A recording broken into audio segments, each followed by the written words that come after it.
Prime Minister a dictator. They are furious at Justin Trudeau for triggering emergency powers to deal with truckers resisting COVID vaccine mandates. Let's remind the Prime Minister this is Canada. This is not a dictatorship. The Prime Minister is actually pouring gasoline on embers. Things are de-escalating as we speak.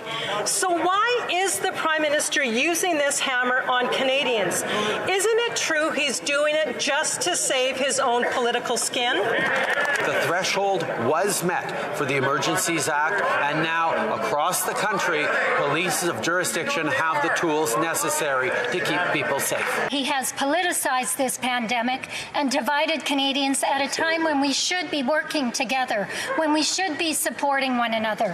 His lack of leadership has divided, stigmatized, and traumatized Canadians.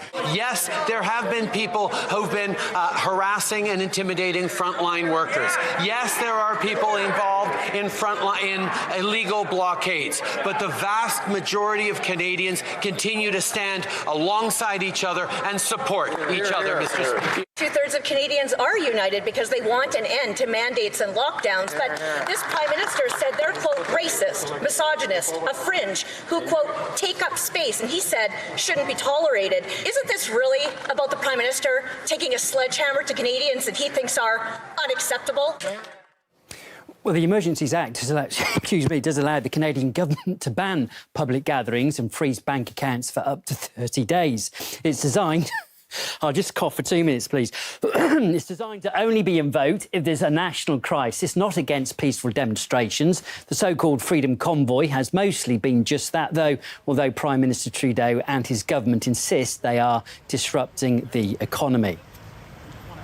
Now, Canadian police have started handing out leaflets to protesters in downtown Ottawa, ordering them to disperse. The notice says that anybody obstructing the street is committing a criminal offence and could be arrested and charged. But protesters in the capital do say that they are determined to stay.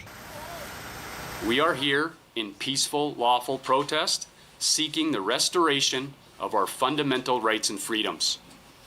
All Canadians should be surprised, no matter your political opinions, that the federal government has resorted to such an extreme and authoritarian measure like the Emergencies Act. The drivers here are very determined. I mean, many of them have already lost their jobs, their businesses are struggling, and they're prepared to stand here until the end. They call us that we're destructive and a threat to society, but you know, it's not us walking around. We're not the ones throwing stuff at cars. We're not the ones hurting people's lives. We're not the ones making a mess of people's lives. We gotta stick, you know, till we get some changes, till we get the freedom back. Well, the protests erupted last month over a vaccine requirement for cross-border truckers. The movement later snowballed, though, into broader anti-government unrest.